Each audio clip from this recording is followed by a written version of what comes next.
Magandang araw mga kaalaman na hinog. Ang topic natin ngayon ay request mula sa isang viewer at ito po ay seryoso. Doc, ano po ba yung mga karaniwang ulam na dapat naming iwasan bilang mga senior? Kaya po kung may katanungan kayo, i-comment nyo lang po at gagawa po natin ang paliwanag yan. Mga senior, pakinggan ninyong mabuti ito. Ang mga paborito nating ulam na kinalakihan na natin na akala ninyo'y okay lang, baka yan na pala ang dahilan ng inyong alta presyon, arthritis, masakit na paa, likod, balakang at iba pang sakit. Kaya heto na, ibubunyag natin ang 7 karaniwang ulam na dapat ninyong ingatan kung hindi man tuluyang iwasan para sa inyong kalusugan. Panguna sa ating listahan, ang tortang talong. Gulay ito at may itlog pa. Kaya iniisip natin na ito ay isang healthy na ulam. Ang problema po, ang talong ay parang espongha. Sinisipsip nito ang lahat ng mantika kapag ipinirito. Kung ipinirito ito sa malalim at paulit-ulit ng ginamit na mantika, ito ay puno na ng trans fats, ang pinakamasamang uri ng taba na direktang nagpapataas ng bad cholesterol o LDL at nagbabara sa ating mga ugat. Ito rin ay nagdudulot ng matinding pamamaga o inflammation sa buong katawan na siyang nagpapalala ng sakit sa kasukasuan o arthritis. Ang payo ko, para maging healthy, huwag na po itong iprito sa malalim na mantika. Ang pinakamagandang gawin ay iihaw o steam mo na ang talong hanggang lumambot bago ito balatan. Kapag luto na, durugin at ihalo sa binating itlog na may kamatis at sibuyas. Pagkatapos, i-pan-fry na lang sa isang non-stick na kawali na pinahiran lang ng konting-konting mantika o olive oil. Sa ganitong paraan, masarap pa rin pero ligtas na sa inyong puso. Pangalawa sa ating listahan, ang saluyot, lalo na kung laging ulam. Ang saluyot ay isang napakasustansyang gulay, mayaman sa fiber at antioxidants. Pero at ito ay isang mahalagang babala para sa mga umiinom ng partikular na gamot. Ang saluyot ay napakataas sa vitamin K. Ang vitamin K ay ang bitamina na tumutulong sa pamumuo ng dugo na kailangan kapag tayo ay nasusugatan. Kung kayo ay umiinom ng mga gamot na blood thinners tulad ng warfarin o Coumadin na pampalablaw ng dugo para maiwasan ng blood clot, stroke o atake sa puso, direktang kinokontra ng vitamin K ang bisa ng inyong gamot. Nagiging walang silbi ang inyong medikasyon at tumataas ang panganib ng pamumuo ng dugo na napakadelikado. Ang payo ko, kung kayo ay umiinom ng ganitong klaseng gamot, kailangan ninyong kausapin ang inyong doktor. Hindi ibig sabihin na bawal na ito ng tuluyan. Ang doktor ninyo ang magsasabi kung gaano lang kadami at gaano kadalas kayo pwedeng kumain ng mga berdeng gulay na mataas sa vitamin K para hindi maapektuhan ng inyong medikasyon. Pangatlo sa ating listahan, ang daing at tuyo. Ito ang paboritong kapares ng sinangag. Ngunit ang mga pagkain ito ay ginawa sa pamamagitan ng sandamakmak na asin para ma-preserve.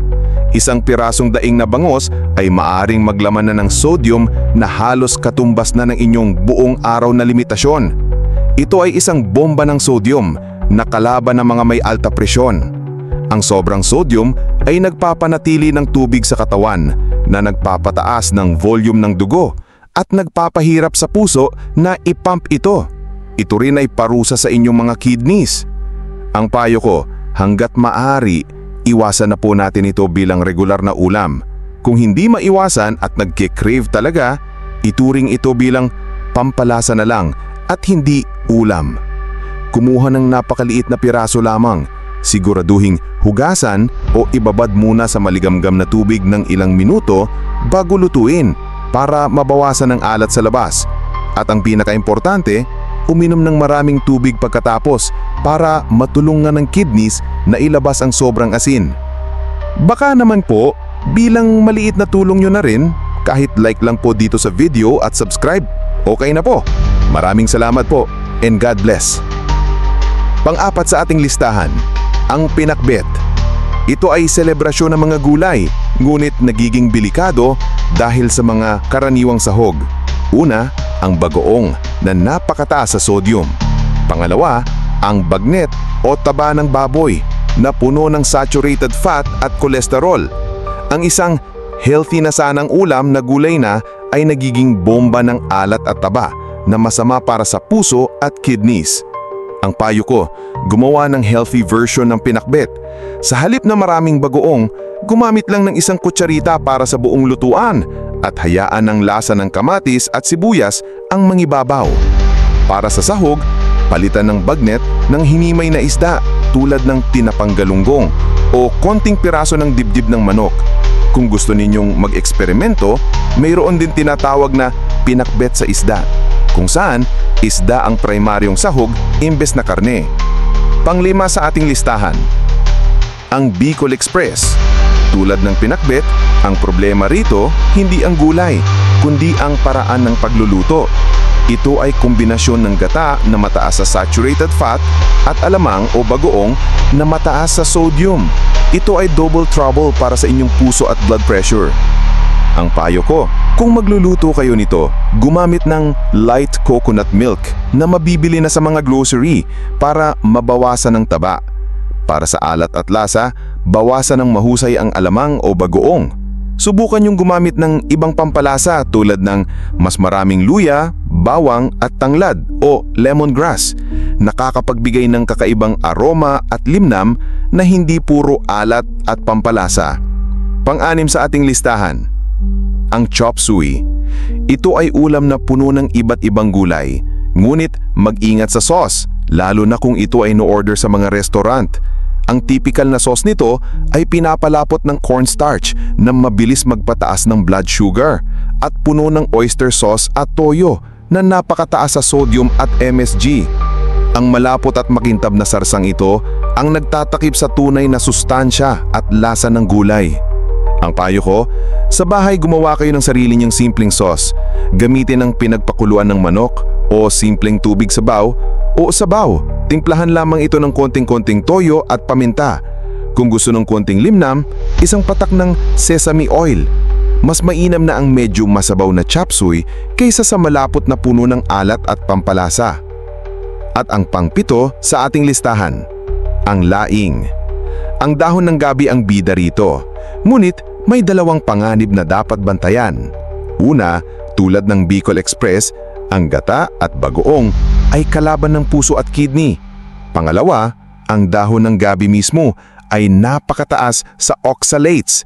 Ito ay kapag kumapit sa calcium ay maaaring mamuo at maging kidney stones, lalo na para sa mga taong may history nito. Ang payo ko, kumain nito ng may moderasyon. Huwag gawing linggo-linggong ulam kung may history na kayo ng bato sa bato. Pakuluan din itong mabuti dahil ang pagluluto ay nakakatulong magpababa ng oxalate content. Siguraduhin ding uminom ng maraming tubig sa araw na kakain kayo nito para matulungan ng kidneys na i-flush out ang oxalates. Mga senyor, ang kaalaman ang ating pinakamabisang sandata. Hindi bawal kumain ng masarap, pero kailangan nating maging matalino sa ating mga pinipili. At ito po ang kaalaman na hinog na direktang nagbibigay ng impormasyon para sa inyong kalusugan. Ingatan po ninyo ang inyong katawan and stay healthy po. Maraming salamat po and God bless.